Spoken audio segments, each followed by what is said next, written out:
Okay, hello there, people, and what's going on right there and all that. Oh, yep, I see we got Christopher Jackson Denver right there and all that. Red Lightning Boa 97. Yep, that's me right there and stuff and all that. And I'm kind of curious how exactly did Christopher Jackson Denver manage to comment before I even press the live button? Like, I'm kind of curious about that. Like, this is kind of a funny thing, really, because I can see Christopher Jackson Denver right here.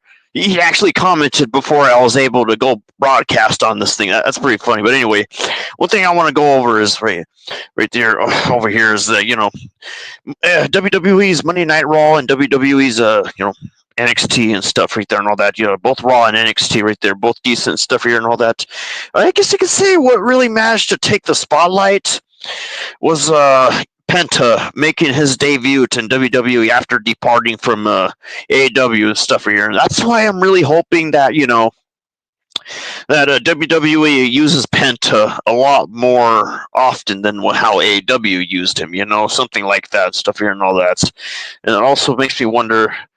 Right there. There's also that rumor, the talk about Malachi Black leaving AEW for WWE as well. Stuff. So I'm telling you, man. They need AEW really needs to pick up its slack. It really gets up on its feet, especially since they lost Malachi Black and Penta and stuff right there, going to WWE and stuff right there and all that. But anyway, let's go over the results for both Raw and NXT and stuff right there. And I'm still curious as to how Christopher Jackson Denver managed to, comment before I even broadcasted live on this thing. But anyway, I'm telling you and all that. But anyway, let me tell you how to top this off. Okay, what the fucking control is that? But anyway, you can say on the heels of an enormously successful debut on Netflix, that Monday night with WWE returning to the streaming giant for the January 13th episode of Raw and stuff, headlined by the coronation of the first ever women's international continental champion, you could say, and all that.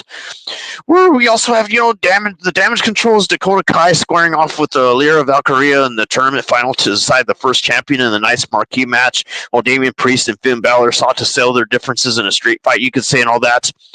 Okay, one thing you got to say about that match is, man, dude, Damian Priest got Finn Balor pretty good. He slammed him hard on that table, man. Damian Priest. I thought, man, this a little bit hardcore. I mean, you could say it was a little bit hardcore. Yeah, this was in a good way. Yeah, it was a little bit hardcore, I would say, in this match right here. But man, Damian Priest. Oh, he got Finn Balor pretty good right there. And that just honestly had me thinking, yeah, who needs a shower cap and a bathroom towel anyway and stuff right here and all that when you got Damian Priest doing this to Finn Balor and stuff here and all that. I mean, I'm not kidding, man. That had to be my most favorite match of Monday Night Raw. That was my most favorite match right there and all that right here and all that. Yeah, where he emerged, from the battle of the former tag team champions victoriously and stuff, which you can say which woman forever etched her name in the history books, and also, we also have CM Punk and Rhea Ripley having to say some following high stakes victories on last week's show, you could say, and all that right there. But other than that, I'm telling you, the rest of the match pretty decent, in my opinion, pretty decent, and all that for here. But honestly, I gotta say the match with the Damian Priest and Finn Balor, that was my most favorite one of all and stuff here and all that. Even though I expected more out of Penta's debut match right here and all that. I mean, don't get me wrong. Penta's debut match was pretty good. I mean, it was pretty predictable for him, for Penta to win and stuff here, considering that was his debut. I mean, pretty predictable. That's the thing right there. No, I mean, I wasn't surprised that Penta managed to win that one right there and all that. Most predictions had to be on Penta, right, and all that. So anyway. So yeah, the street fight was with Damian Priest versus Finn Balor, as you also got the Women's Intercontinental Championship Tournament final, Lyra Valkyria versus Dakota Kai and stuff here and all that. Even though personally I was going for Dakota Kai, but that's okay. And we also have Sheamus versus Ludwig Kaiser and stuff here and all that. I mean, okay, I gotta say, Ludwig Kaiser and Sheamus, they seem to pull off some athleticism right there and stuff and all that. They're going at it as well. As we also have Mystery Luchador versus Chad Gable, and some appearances from CM Punk, the World Heavyweight Champion Gunther as well, and the new Women's World Champion Rhea Ripley and stuff and all that. After she beat Liv Morgan and stuff here, which I found was kind of funny because you have Dominic Mysterio just having that gold digging pattern where he was just asking for a hug. Oh, he is now just asking for a hug. after she got the bout, and that's where she just punched him right there and all that stuff. And then he decided to hand out flowers to Liv Morgan and stuff right here and all that. And yeah, and you got the fans just pointing out that Liv Morgan is pretending not to be angry so she wouldn't be like Rhea Ripley and stuff here and all that. I mean, that's what I read. You could say and all that. But anyway, yeah, you can say CM Punk kicked off the show as well, right here and all that. And all that. Yep. Okay. Here's the thing. Okay, you could say as part of a schedule for this channel, yeah, Maximum Carnage and TNA Impact are going to be the things I'm going to talk about after Raw and NXT and stuff here and all that to keep things in order. And not only that, I really did not want to skip Raw and NXT. I really did not. I just did not, because I was also thinking about doing Raw, NXT, Maximum Carnage, and TNA Impact 4 in one video. But honestly, I really didn't want to stress myself out by doing that. That's the reason why I really wanted to get Raw and NXT over with right here and all that. That's the thing. It's a good slap. That's the thing. That's the thing. Yeah, because honestly, Christopher Jackson Denver, you could say it does have a good point. Yeah, some jerkwads just don't understand. They just don't understand, because they need to get their personalities in check right there and all that. Because honestly, yeah, respect people's opinions and all that, but really, some opinions just really grind my gears. Some really just do. I'm not kidding. It's just, yeah, not all of us has the same opinions, but there's those that just really, oh my goodness, man, like they just need to get it right. They just do. Right there and all that, right there. I mean, yeah, is what Christopher Jackson Denver said, the booty hole for real. I gotta shake my head as well. Some people are like that. Some people out there are like that. That's the thing right there. I mean, I gotta agree with Christopher Jackson Denver. I gotta give him a shout out for that and stuff for here and all that. But anyway, about CM Punk kicking off the show was with, on the heels of the main event victory over Seth freaking Rollins in one of the most anticipated matches in recent memory last Monday night and stuff right there and all that. I find that pretty predictable as well with CM Punk beating Seth Rollins, because honestly, let's just face it, either way, CM Punk is a draw. Yeah, stuff right and all. Yeah, the cancel culture sucks right there and all that. I mean, let me tell you, this is the reason why Red Lightning Bowl 97 and Christopher Jackson Denver had that crossover, collaboration, because we know what's going on. And it's kind of sad that these people out there, they've known wrestling way longer than I have, and then they tend to act like this. They tend to join up with cancel culture, and they just don't understand the differences between the promotions and stuff. Just because, look, here's the thing, just because we're not familiar with the wrestler and not familiar with the promotion doesn't mean we have to shit on it so much. Because I've seen people do that with TNA and MLW especially, the stuff right here and all that. I mean, come on, guys. I mean, come on. We got to give them a chance. That's the thing.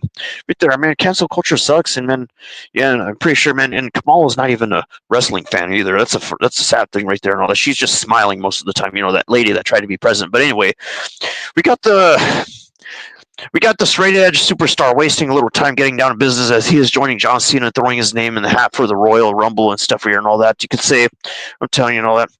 But anyway, you can say Rollins interrupted and revealed that he was entering the Rumble too, as he would end his foes' WrestleMania dreams by throwing them over the top rope, as Drew McIntyre interrupted next and took exception to both Punk and Rollins just calling them self-serving mirror images of each other, as he called the visionary a fake leader and stuff, as Punk cut him off and challenged both men to throw fists, only for McIntyre to announce his entry in the Rumble and stuff here and all that. That's the thing right there, I'm telling you. But anyway, right there. Also, I'd like to appreciate Christopher Jackson Denver to take the time to comment and stuff here. And I mean, I really wish I had more people doing that. That's why I gotta appreciate Christopher Jackson Denver and stuff here and all that, right there. Even though you can say once in a blue moon, I get people commenting here as well. Once in a blue moon, other people commenting right here and all that for here. But there's so many there and all that. But anyway.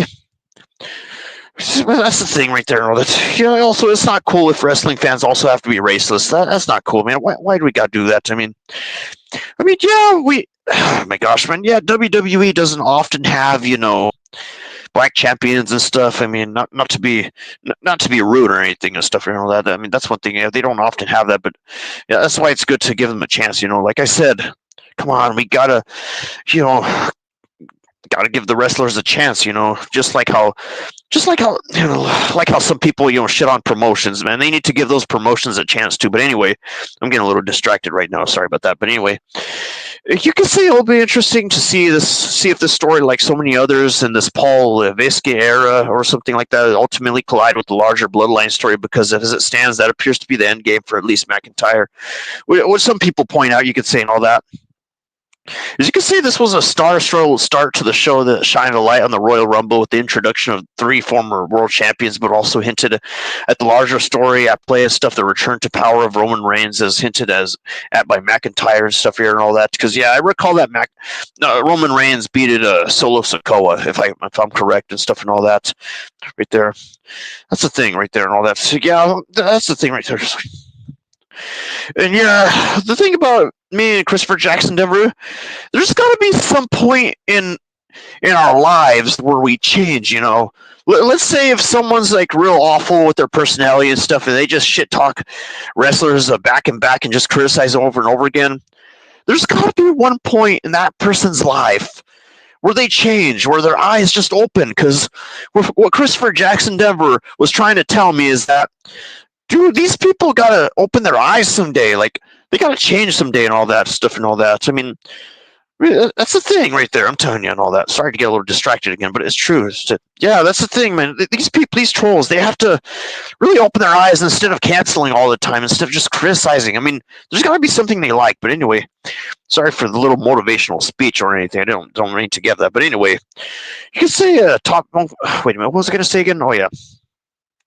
You can say that some people acknowledge all of the firefighters in the great state of California. Oh yeah, that was a really big incident right there going on and stuff here and all that. I mean, not to forget that and stuff here and all that. I mean, we got to hope for the best for that right there and stuff and all that. But anyway, I'm telling you. Well, another thing I got to go over is Chad Gable's Open Challenge and Penta's debuts and stuff. You could say, where we have what was it? Oh yeah, Chad Gable, issuing an open challenge to any luchador in the world and stuff. And that Monday night, that's where Penta accepted right there and stuff, which I found was pretty good timing for his debut and stuff right there and all that. Considering that Penta departed from AEW and stuff. So yeah, like I said and stuff right and all that. So yeah. Yeah, you can say there was an emotional promo going on and stuff like Christopher Jackson Denver brought up and stuff here and all that. So, but most importantly, what I'm really hoping for, that WWE uses Penta a lot more often than what AEW did. A lot more often. That's the thing right there and stuff and all that. I mean, all that. I mean, I was going to do quick results right there with these shows and stuff, but that's okay. I could keep on going. But anyway, what else I was going to say? Oh, yeah. You could say this was dubbed the worst kept secret by Michael Cole, the former AAA, AEW, TNA, and Lucha Underground star, making his way to the ring to a thunderous ovation and taken to the square circle to battle the former world champion. I guess to say what ensued was a fantastic match between 2 veteran competitors as Gable, targeted his opponent's knee, looking to take his high-flying arsenal away from him by attacking his base as Penta absorbed everything. Everything Gable threw at him, stuff including a few overhead suplexes, you could say, and all that. Before they fought back, and stuff and that, as he caught the heel with the backstabber and added his sacrifice armbreaker and put him away with the Penta driver for the impressive victory. As after that match, you get Penta cutting a promo thanking the fans, promising a new era for him in WWE, delivering his trademark catchphrase to close things out and stuff here and all that. As this was a great introduction to Penta, who looked like a huge acquisition for WWE and a legitimate main event star, as it was yet another reminder of Gable's excellence. You could say his excellence or something like that. Right there, as his in-ring work is nearly second to none. As a strong match and a successful debut was, this was an easy thumbs up right there and all that. So yeah, that's where you have Penta defeating Gable right there and all that. Pretty predictable, very predictable. That's the thing right there. I find it pretty obvious that Penta was able to defeat Gable and stuff here, especially since we're talking about his debut and stuff here and all that. Yep, I was right about that one. But anyway, the presentation of Penta was already top tier, as he looks and feels like a main event talent. Even though there was early nerves, led to an ugly spot of door 2, but Penta just recovered nicely with stuff into that match. Let me clear my nose for a second. I hate when my nose gets stuffy, but anyway, that doesn't matter. But anyway, how do I put this? As it was too big of a signing to keep secret. You get McAfee saying that on commentary. It was too big of a signing to keep secret and stuff here and all that. I mean, exactly. How do you keep that a secret? Of course, it's a big thing. Of course, I'm telling you and all that. Of course, it's a big thing. That's the thing. How can you keep that a secret and stuff with all that stuff going on? I mean, it's got to be hard to keep a secret in WWE because I mean, they're all talk. They're all talk. I mean, not entirely talk. I mean, they just talk a lot. Really get the conversations going. But anyway, you could say this was great selling by Penta of his heavily damaged leg and stuff. Hopefully, he gets better right there and all that. Is it get McAfee exclaiming that a Mexican destroyer here is in San Jose, the location of the show of Run Monday Night Raw. Less importantly. But anyway, we got Sheamus versus Ludwig Kaiser and stuff here and all that. I thought Sheamus did pretty good on this one here and all that. But anyway, we got Sheamus and Ludwig Kaiser having developed one of the hardest hitting, most intensely competitive rivalries in WWE since their first one-on-one meeting in June of 2024 and stuff. On this night, they introduced their feud to the Netflix audience with another punishing battle. Yep, that's right. Considering that WWE made a deal with Netflix, kind of like how AEW made a deal with Max. The deal with Max, I like that one. That was good. There was more high definition compared to freaking YouTube and stuff here and all that. Not to call myself out or anything and all that. But I'm telling you, you can see their bodies beaten and battered and stuff, reddened from welts and bruising already. They beat each other down a lot, like really hard. That's the thing with some heavy offense. That's what I liked about that match right there. As you can see, Kaiser attempted to utilize a Shilohai in hopes of stealing a cheap victory, but the Celtic Warrior caught him with the jumping knee later as Kaiser mocked his opponent only for Sheamus to rock him with a brogue kick for a pinfall victory right there, which leads to Sheamus defeating Kaiser right there and all that. I mean, personally, I was going for Kaiser, so I'm going to give him a congratulations on that one and stuff and all that. Is that ringside, the winner celebrated with McAfee before coming face to face with Braun Breaker as a full part confrontation ensued, hinting at the next direction for Sheamus and stuff, which I thought was pretty cool, to be honest. I thought that was pretty good. I give that a thumbs up right there. I'm telling you. But anyway, we get another strong match between the two of the workhorses on the Raw brand. As this was a great introduction to the rivalry in the second high quality bout in a row, which seems like a statement to the fans who criticized the lack of in-ring action a week ago. We have Sheamus defeating Kaiser and stuff here and all that, and a backstage. But not only that, we also go backstage, with cracks showing in the relationship between Dominic Mysterio and Liv Morgan after the latter lost her Women's World Champion to Rhea Ripley. Dude, I am not surprised about that. I am not surprised. What was Dominic thinking? Oh, he wanted to ask for a hug. Come on, Dominic Mysterio. Don't go back and forth with Rhea Ripley and Liv Morgan. Come on, Dominic. Be better than that. I mean, don't focus on them. Focus on a hardcore match. This is what I feel Dominic should do. Instead of putting himself between these two women, he should put himself in a hardcore match. Put him in a hardcore match and give him a good time. A good amount of time. That's my opinion right there. That's what I think right there and stuff. But what does Dominic do? He opens his arms up after, Rhea Ripley takes the title from Liv Morgan and he gets punched in the nuts. And then now he's trying to make up for Liv Morgan after giving Rhea Ripley a hug. Oh my goodness, man. They need to make better use of Dominic because I don't like how they're using Dominic right there and all that. So anyway, that's just my opinion that, Dominic should be in a hardcore match someday, like where there's blood and stuff right there and all that. I mean, at least that's the thing right there. But anyway, yeah, cracks were showing in the relationship between Dominic Mysterio and Liv Morgan after the latter lost her Women's World Championship to Rhea Ripley the other week, like I mentioned earlier. But anyway, yeah, some work has to be done right there. Even though, honestly, I don't care about Netflix commercial breaks. I don't get why results have to bring that up either and stuff and all. But anyway, you can say Kathy Kelly caught up with the Pure Fusion collective of Sonya Deville stuff. Zoe Stark and Shayna Baszler. As Stark vowed to win the Women's Intercontinental Champion, to which Deville responded by saying one of them would win the title. Yep, that's the thing right there.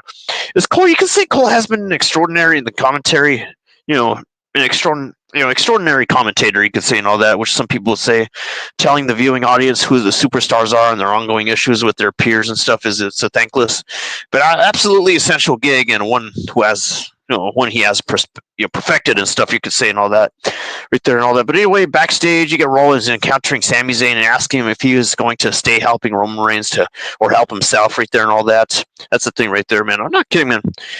Dude, I'm not kidding. Sami Zayn, he really grew his hair on this one, man. He really did. But anyway, backstage, we get Karrion Kross confronting The Miz and informing him that the Wyatt Six have been moved to SmackDown. As from there, he told Zayn that he foresaw the friendship falling apart, and the Miz making fun of him for not winning a world championship, as this led to Zayn, setting up a match with the Hollywood A-lister for later in the show, right there and all that. I mean, I'm not kidding, man. Sami Zayn, he really grew his hair out. holy crud. But anyway, in the arena, you could say the World Heavyweight Champion Gunther made his way to the ring for an in-ring promo and stuff. Before he could say much of substance, Jey Uso interrupted and issued a challenge to the ring general right there for a World Heavyweight Championship match at Saturday night's main event on January 25 in San Antonio, right there and all that. So yeah, that's going to be a thing right there.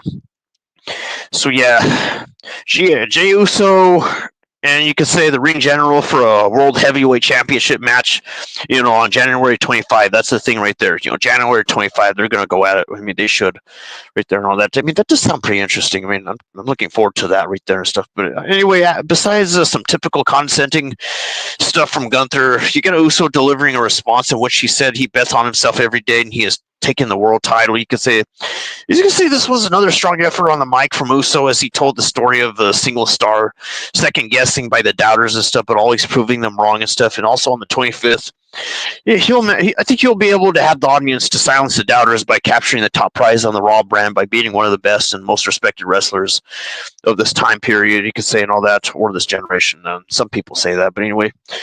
But he also got, what was it again? Oh yeah, he interrupted Gunther and staked his claim to title match with no real build or explanation as to why that is okay with 30 different superstars preparing to compete in the Royal Rumble for the same opportunity they dropped in from with an egg raid, you could say, and all that. But anyway, I could say one top moment of takeaways from this is when it came to the performance in the ring is some people could be less impressed or something and all that. I mean, that's what Gunther said right there and all that. That's what he said right there, because you could say, I mean, yeah, Gunther was less impressed right there, saying of last week's Netflix debut, echoing a portion of the audience who decried the lack of wrestling despite the extraordinary production values and overall presentation. Right there was Gunther warning that that he knew what they were capable of, and it's a whole lot less than what he's capable of, and all that stuff here and all that. Besides that, you got, I think, what was it? Oh yeah, Uso explaining that on Saturday night's main event, they're gonna have to respect him and stuff here and all that. When he beats their ass and become world heavyweight champion and stuff here and all that, which was pretty much what Uso brought up and stuff. Uso telling to Gunther and stuff, putting an exclamation point on the promo, you could say, and all that. But anyway, what else happened? Oh yeah, the Women's Intercontinental Championship tournament final with Lyra Valkyria versus Dakota Kai and stuff and all that. So how did this one go out? How this one turned out is, I guess, earlier this year, you could say Lyra Valkyria bested Dakota Kai in the Queen of the Ring tournament and stuff, and right there in that Monday night in San Jose, where she sought to make it, a 2 out of 0 and stuff right there, 2-0 and stuff in the tournament action and stuff, and this time with the Women's Intercontinental Championship and the right to etch one's name in the history books for the grabs and stuff. We get a hard-hitting matchup between the two of the great NXT exports of the last 5 years and stuff here, as Kai overcame a focused attack by Valkyria and delivered the finisher and stuff here and all that. You can see the Irish woman rolled to the outside though, and not allowing Kai to capitalize, but moments later a renewed Valkyria delivered the Nightwing, scoring the pinfall and earning the victory and stuff. You can see a sign of respect between the competitors and a grand celebration following as the winner basked in the historic moment and stuff here and all that. So yeah, you have it right there and all that. What's it? Oh yeah, that's right. Because you can see this was another example of two competitors going into the ring, delivering between the ropes and stuff. It was more physical than anyone could have expected at the moment, with highlighted skills of both women being a thing as well and stuff here and all that. So yeah, you have it right there. Valkyria defeating Kai to win the title right there and all that stuff right there. Even though, honestly, I was expecting Kai to win and all that. I don't know. Most of my prediction was on Kai, but yeah, that's all right, man. Valkyria managed to win that. I'm not mad at that or anything and stuff and all that. But let me tell you, right there and all that. Sweet away.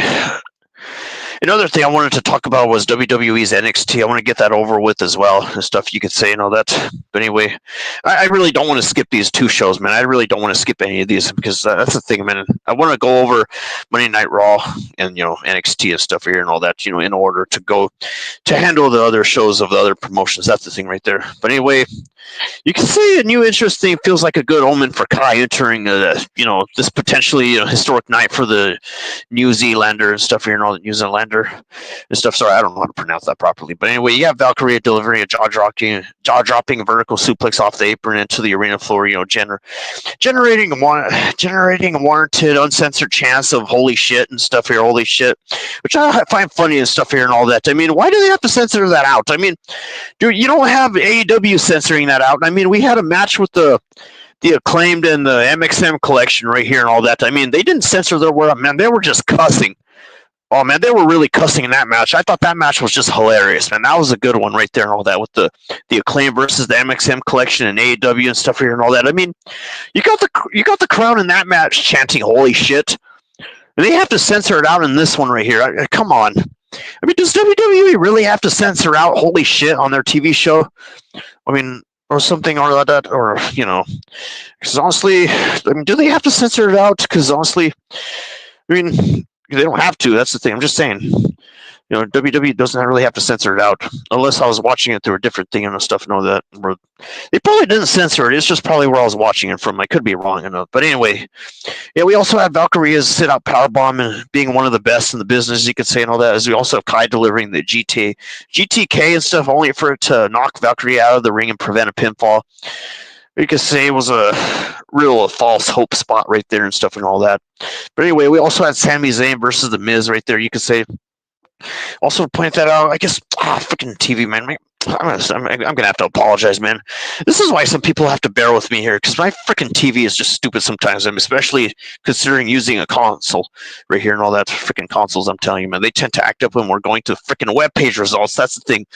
But anyway, the thing about Sami Zayn versus The Miz is that you can say born of a backstage confrontation earlier in the show. Sami Zayn squared off with The Miz in a one-on-one action with a brief and back-and-forth match, with the Hollywood A-lister hanging with the former Continental champion for a brief time before, Zayn rocked him with a hell of a kick and delivered a Blue Thunder Bomb for the win and stuff. This is what it was, an excuse to get both guys on the show and in the ring and stuff, with Zayn earning what amounted to be a nice enhancement victory and stuff here and all that. I mean, doesn't sound like a bad excuse at all. I mean, is that really a bad excuse right there and all that? Just an excuse to get both guys on the show. I mean, it can't be a bad excuse or anything. I mean, it doesn't sound like it. But anyway, yeah, this was a short match nevertheless and all that. I mean, this had to be a swash. I can tell what's a swash and what isn't, considering of how little the results, man, come up to us and stuff here and all that. But anyway, yeah, we got Zayn defeating The Miz and stuff here and all that. Not the best match, really. Not really the best right there compared to the other one. But anyway, yeah. Yeah, you got what was it? Oh, yeah, that's right. Yeah, Cole exclaiming excitedly that, Sami Zayn just got a win with the Blue Thunder Bomb right there and stuff here and all that. Because, yeah, Cole got really excited with that one, recognizing how rare it is for the former Intercontinental champion to win with what is traditionally one of his setup moves. That's the thing right there and stuff and all that.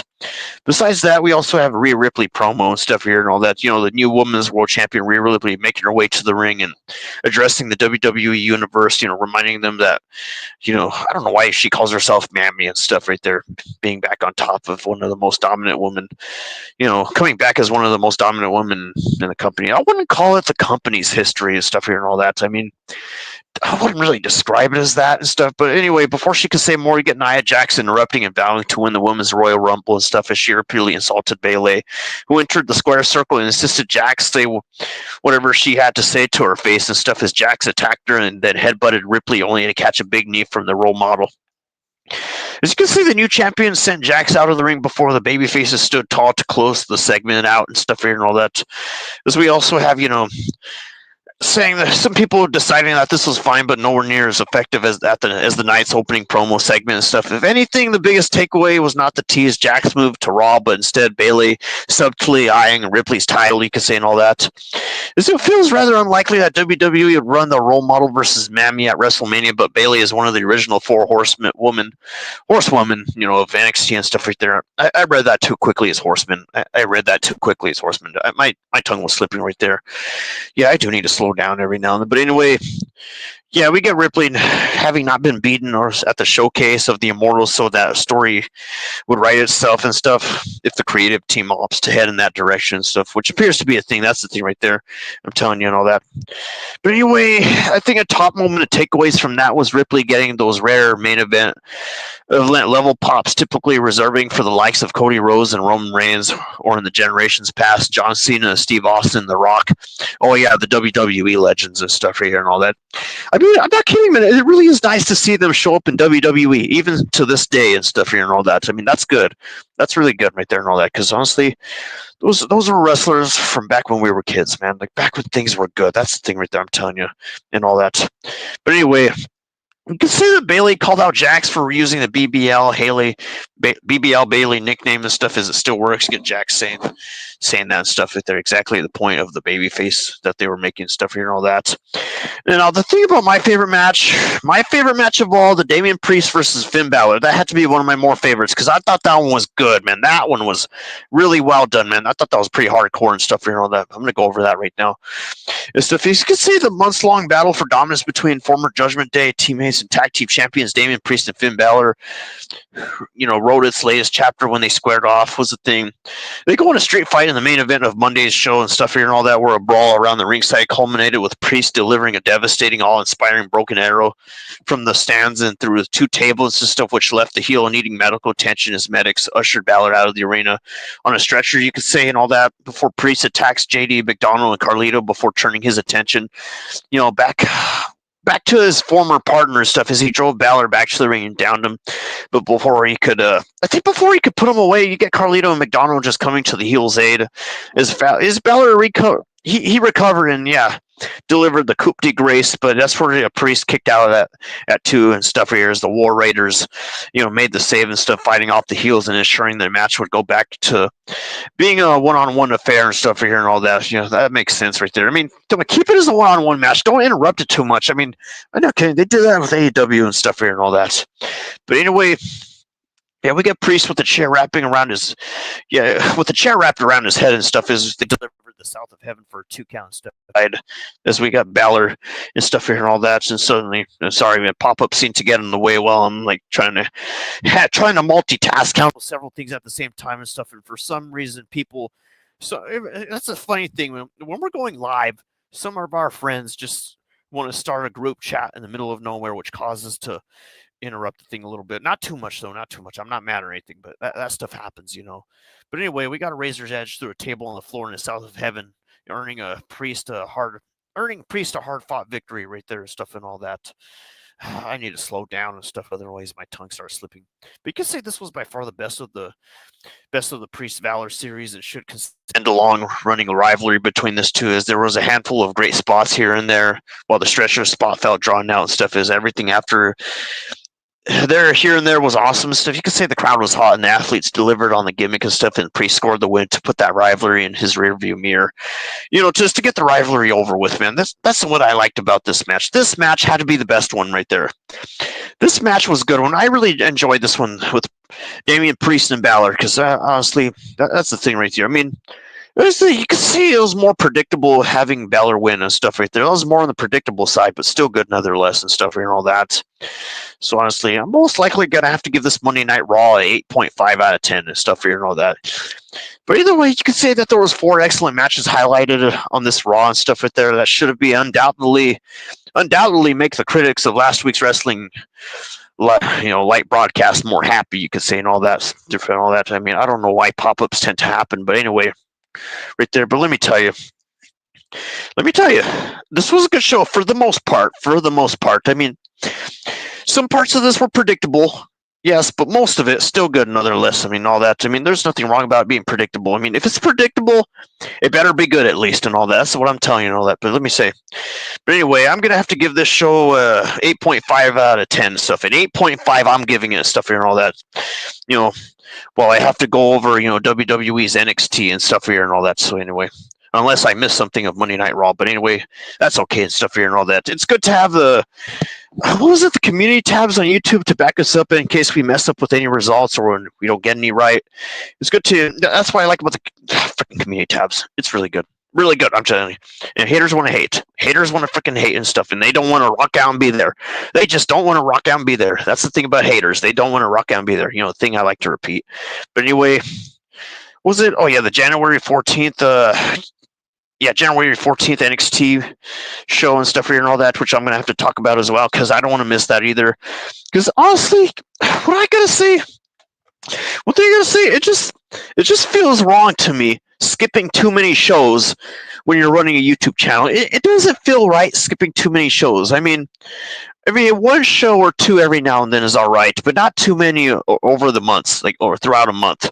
It doesn't feel right, man, because that doesn't sound like a real wrestling fan right there, just skipping too many shows on a YouTube channel and stuff here and all that. That's one thing that people have to know and stuff here and all that. But anyway, this January 14th NXT, I wish I was more prepared about, even though, because honestly, I was more focused on Monday Night Raw and Dynamite, Maximum Carnage. That Maximum Carnage, that was a good one and stuff. That was just fantastic. The Maximum Carnage, I'm looking forward to talking about that one too, because I'm gonna add that one with TNA's Impact and stuff here and all that. Instead of doing 4 shows in one video, because honestly, I don't want to stress myself out. To be honest, I really don't. But anyway, let me tell you. I'm telling you, man, these 4 shows, not 4 shows, Monday Night Raw and NXT, pretty decent stuff right here, but honestly, in my opinion, Maximum Carnage and Impact, honestly, we're a lot better. In my opinion. I'm going to have to say that. I'm telling you, I know that. But anyway, hopefully my screen doesn't continue to act like a jackass right here, because I really want to go over these results, and hopefully this doesn't stall my freaking time. When this is just loading and loading and loading with my TV screen and stuff here and all that. I really wish I could move on for something better than a freaking PlayStation 4 console for web page results. Something better, like an iPad or something and all that. I'm telling you, something that handles this one stuff that doesn't take so freaking long, or says the web page has to reload, and the stuff and all that. But anyway, I'm telling you. And also, if anyone's if anyone wants to use web page results, 2 things I would recommend is either Bleacher Report or PWInsider.com. PWInsider.com, it costs money to use it, but that's how it goes. It works good like that. PWInsider.com is good. They're good. It shouldn't be a surprise that it costs money as a result. That's how they work. They work good like that. The fact that it costs money, that's the thing right there. But I'm telling you, not to repeat myself like a broken record or anything, it's worth a try and stuff here and all that. Just like how a freaking TV screen wants to be a jackass, you just gotta fight it. You just gotta fight it. Like I said before, you just gotta fight it and stuff and all that. But anyway, okay. So over with the WWE NXT results is that. You can say, what was I going to say? Oh, yeah, that's right. You can say things go on in the early days of 2025, which we're still in, where we have WWE's developmental brand kicking off the year with 2 new champions after Giulia and Obafemi became the new NXT championships the other week before this one, stuff here and all that, where we also have Obafemi celebrating winning the NXT title, you can say, and stuff right there and all that. Not only that, we have Roxanne Perez addressing her future after losing to Giulia.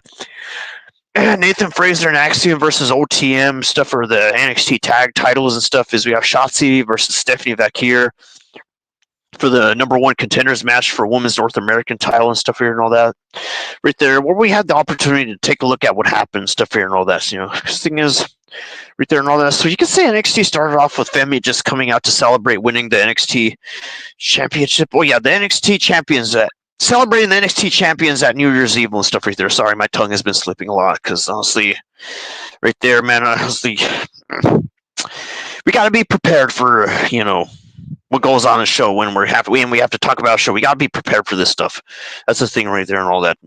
Even if we rush, man, we still got to go over with them, better late than never when we're going over a show and stuff. Because honestly, like I said, you don't want to skip too much shows when you're running a wrestling YouTube channel and stuff here and all that. That's the thing right there. I'm telling you. But anyway, you can say,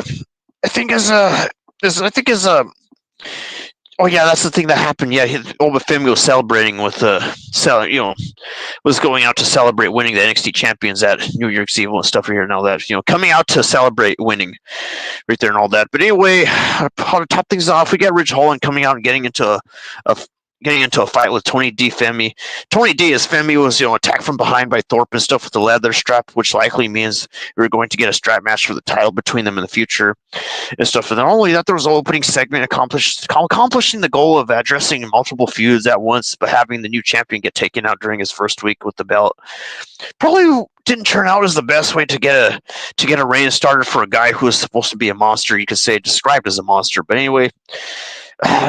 Start things off, you get Shotzi versus Stephanie Vakir and stuff here and all that for NXT and stuff and all that. Let me tell you how this one turned out. Okay, so the number one contender for the women's North American title was decided this week in a match between Shotzi and Vakir. Yeah, between those two, that's the thing right there and all that. The number one contender title, for the women's North American title, that's the thing right there and all that. Being decided right there and between those two, like I said, which is going to be a thing. I'm going to go over that as well and stuff. So anyway, you can say they started off with a quick pace and traded several takedowns in the first couple of minutes as both women scored some near falls and tried to utilize some submissions, but I think neither one could keep the other down for the 3 count. Shotzi is known as the Daredevil, but that's where she displays some solid wrestling ability in this bout and stuff right here. And all this Vakir is shown for her in-ring work, so anyone who can keep up with her is just gonna have to look great and stuff and all that. As some of the counters they used were very creative as well and stuff, as they were working hard in the second half to keep the intensity high. As we also have the Fatal Influence. Yeah, the Fatal Influence showing up and causing some chaos that allowed Fallon Henley to hit Vakir with her title and stuff here and all that. And I'm really telling you, I really do not want specific people asking me, oh, why are you talking about this promotion? Why are you talking about that promotion? You should only stick with one. No. It's good to have variety on a YouTube channel. It's good to have variety, not stick with one promotion. Because honestly, there's some people who have the audacity to say that and stuff, and that's not good. That's not good. That's the thing I'm telling you. That's not good right there. But anyway, we have Shotzi defeating Stephanie Vakir right here, stuff here there, which you could say Shotzi didn't see what happened and ended up winning the match with the roll-up as she looked upset when she saw Fatal Influence on the aisle and interference finishes being never ideal, but the match was good enough to make up for and stuff as Shotzi defeated Vakir, like I said, and all that stuff, but I'm telling you. But anyway, how to top things off, a notable moment from this one was that the way WWE has presented Vakir is she was more widely known internationally than she was in the U.S. before she was signed. But I guess this is the part where WWE made her feel more important stuff here. Not only that, Shotzi's Hurricane Rana did pretty good and stuff. As we also have the double underhook suplex with Shotzi's hit looking awesome and stuff right there, being a great finisher for her and stuff right there and all that. Right there, which led to, Shotzi defeating Vakir and stuff right there. Not only that, we also had Ethan Page versus Dante Chen stuff here with Ethan Page looking to take out a lot of his recent frustration on Dante Chen, during this week and stuff here and that, but the young wrestler just didn't go down right away. After Page's initial salvo, get Chen making a comeback and starting to build things up with a lot of momentum and stuff, as we also have Page just having to resort to yanking him into the ropes before hitting his finisher for the win. As you can see, this was basically a glorified squash, I say.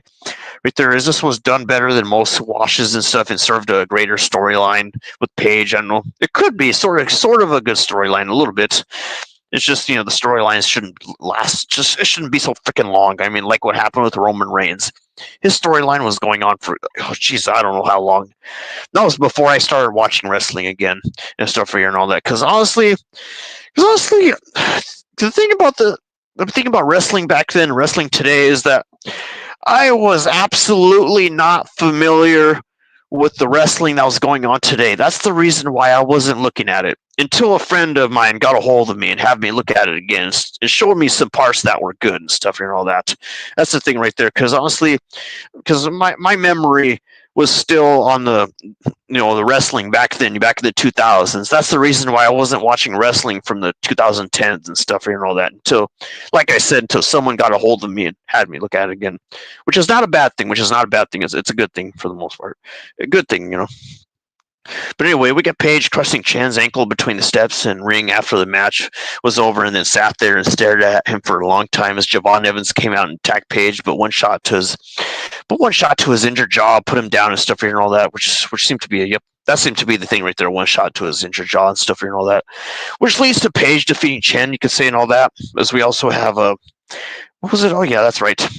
The way Chen, just hits the rope, looking incredibly painful as Evans sold the shot to the face very well. Cause yeah, they really put their competition really up right there and all that stuff and all that. And you have one of the Metaphor just having the silly face and all that right there and all that. Yeah. But anyway, Metaphor versus the whole Unholy Union was the next match. I'm telling you and all that. Where we have what was it? Oh yeah. What was it? Oh yeah, Jakara Jackson and Lash Legend being in action this week against Alba Fire and Isla Dawn. Isla Dawn and stuff with this match booking to determine the number one contenders for the women's tag titles right there and stuff and all that.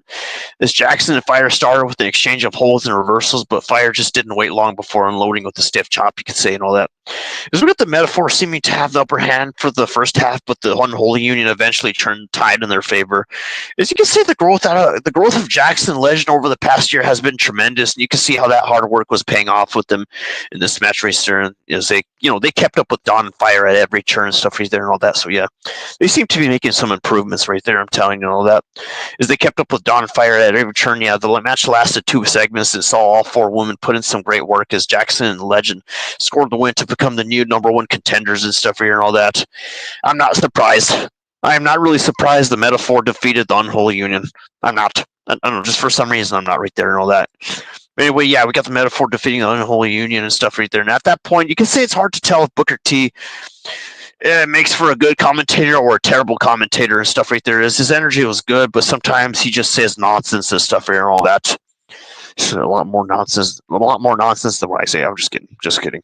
But anyway, you can say, what else happened? Well, Kalani Jordan versus Cora Jade was also a thing right there for the match right there, for the show right there and all that. I mean, if my freaking screen doesn't act up right there. But anyway, we got Cora Jade and Kalani Jordan looking to settle their differences in a singles match with Jade. Yeah. Yep. With Jade trying to talk some trash only to get taken down by both legs and hit with several forearm strikes, you could say, and all that, which is one thing. Oh my goodness, I'm telling you, she got him good. She got her good right there and stuff and all that. When but that's when Jade took over and she quickly grew frustrated that she couldn't put Jordan away immediately, as she ended up deciding to cheat and stuff right there by raking Kalani's eye with the ref's vision being impaired and stuff, as she followed up with her double underhook DDT for the win and stuff right there, as where she was trying to do some heel work right there and all that stuff. But anyway, she ended up cheating by raking Kalani's eye while the ref's vision was impaired. Like I said, had this match been given more time, they could have put on a much better performance. I agree with that. I really agree with that. If only they've been given more time, man. Yeah, they would have put in a much better performance. Way better, I'm telling you. Way better. But anyway, nevertheless, you could say they did a good job. Yeah, yada. But anyway, it felt a little bit rushed and stuff and all that. Kind of like how I feel rushed for NXT to talk about NXT. But anyway, we got Masha Slamovich being shown in the crowd with the Impact Women's title. Is the crowd's chant that this was pretty? You can say the crowd's chant was pretty annoying, which was obviously by design and stuff here and all that. I mean, it's certainly not annoying when they're chanting "Holy shit, holy shit."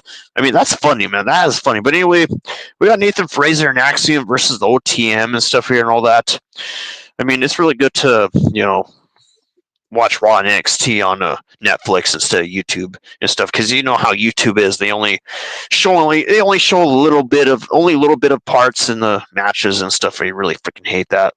And they only show like one full match, and that's it right there every now and then. But anyway, you could say the main event of this week's show was Fraser and Axiom defending the tag titles against Bronco Nima and Lucian Price and stuff. As before the match, the challengers got into a fight backstage, but it didn't seem to do much damage. As you can see, the difference in size between these two teams was one of the biggest disparities we have seen in a tag match in quite some time. You get Fraser and Axiom relying on their speed, but OTM was simply too much to handle during their first half and stuff. All that as champions begin to show more life after the break, as they had both men lock up in submissions and at the same time, but that's where Price and Nima were just too powerful to keep down. As Nima suplexed Fraser into Axiom to break his hold into one of the biggest spots for the match, and also in the end, the champions were able to rally and stuff and all that. Where we have Fraser just putting Nima through the announcers table at the Santon, while Axiom hit Price with his finisher for the win and stuff right there. As you can see, this was like a little good David versus Goliath style bout. I meant to say bout and stuff here and all that. Because maybe regarding the size differences between the wrestlers and stuff right there and all that. Yeah, because you got mobility versus strength involved in this situation. So yeah, that seems to be the thing right there and all that. Right there with Axiom and Fraser defeating the OTM and stuff here and all that. Yeah, that's a good thumbs up right there and all that. Pretty decent stuff here and all that. But anyway, I'll say my opinion. I think Monday Night Raw did better than NXT. I don't know. I felt that Raw was better than NXT right there and all that. I mean, let's just say I have to give Raw 8.5 out of 10 and NXT an 8 out of 10 and stuff right there. To be fair. Just to be fair, I mean, I hope that's not far-fetched or anything and all that.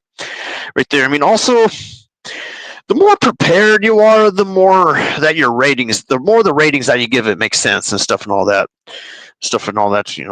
But anyway, you could say the DIY was shown watching from the crow's nest and stuff here on that. As the look on Fraser's face with Axiom was turned inside out by a clothesline, which was sort of hilarious and stuff. They're not literally inside out. You could say it was just good, man. The show was good nevertheless, even though I'm mostly looking forward to talking about Maximum Carnage and Impact. That's the thing right there and all that. And also, not to forget, with AEW, we're also going to be getting a Collision Maximum Carnage right there. So I thought Maximum Carnage was only going to apply to Dynamite, but it's also going to apply to Collision stuff here and all that. That's why I got really confused in the other video. That's the thing right there. But anyway, you can say some final words that we could give to this show. I mean, this NXT is, I think before the final segment, a mystery person was shown arriving backstage with Perez coming out to close the show with a promo addressing her future following her NXT title loss to Giulia and stuff like I mentioned earlier in the video. She says she is proud of helping to make NXT the best women's division in pro wrestling and stuff. Bayley just showed up to reprise Perez and give her a bit of a pep talk. You can say they ended up getting into a fight, like right as the show went off the air and stuff here and all that. So, I mean, like right the exact moment, as the TV turned black, yeah, they were fighting it out and stuff. Right at the exact moment, yeah, the show went off the air and stuff here and all that. That's the thing right there and stuff right there. I mean, yeah, this does feel like a pretty standard NXT, pretty standard for an NXT. I mean, it's not good, it's not bad. It feels like the same old and stuff like what happens with freaking Collision. I'm telling you and all that. As we saw some good matches and some so-so matches and some backstage segments and a few promos and stuff here and all that. Even though WWE likes to talk, I'm telling you all that. But anyway, still good shows now. Still good 8 out of 10. I'm telling you all that. But anyway, so how do I put this off? So yeah, honestly, coming from me, Monday Night Raw gets a 8.5 out of 10, and NXT gets an 8 out of 10 right there and stuff and all that. Which is all I have to give for you people and stuff right there and all that in this video. So yeah, that's the thing. That's practically all I have to give, to be honest, right there and all that. 8.5 out of 10 for Monday Night Raw, and 8 out of 10, 8.5 out of 10, and 8 out of 10, from the two shows right there and all that. So yep, that's all I have to give to you people and wrestling fans right there and all that, including the haters.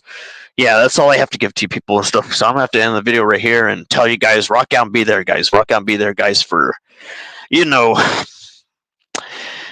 Collision Maximum Carnage. I'm looking forward to that one. I really do, because I'm telling you, how exactly do we go on hiatus when there's upcoming shows, when there's like different stuff coming up ahead? It makes you want to talk about it. Because let's say when you decide to go on a hiatus, but then you got a premium live show happening, it hits your head, man. Oh man, I gotta talk about this. I'm not kidding. This happened to me earlier, like I don't know, earlier this year and stuff, or probably like last December or so. I mean, I was thinking about going on a hiatus, but then I realized that MLW had a premium live show coming up, and that just made me. I just immediately decided to talk about that, because honestly, that made me change my mind about going on hiatus. I decided not to go on a hiatus because I just had to talk about that MLW show back in December and stuff right there and all that. I'm telling you, right there, what I think it was called Eric Bischoff's One Stand. Yeah, that's what it's called. I'm pretty sure. But anyway, I'm gonna have to end the video right here for all you people. Like I said, right here, not to sound like a broken record or anything. Just remember to rock out and be there, guys, for Collision's Maximum Carnage. Okay, so anyway, I'm gonna have to give you people a good bye-bye, and until next time on the Red Lightning Bone 97 show. Till next time. So I'm giving you people a good bye-bye, and rock out and be there, guys. Rock out and be there, guys. I wish I could play some music as an outro. I wish I could play some outro music for my YouTube channel. I'm gonna have to figure that out someday. But anyway, till next time on the show, it's the final countdown. Do do do do do do do do. Not to sound lazy or anything, but anyway, yep. This is Red Lightning Bow in 97, about to end the video right here. Till next time, guys. Till next time.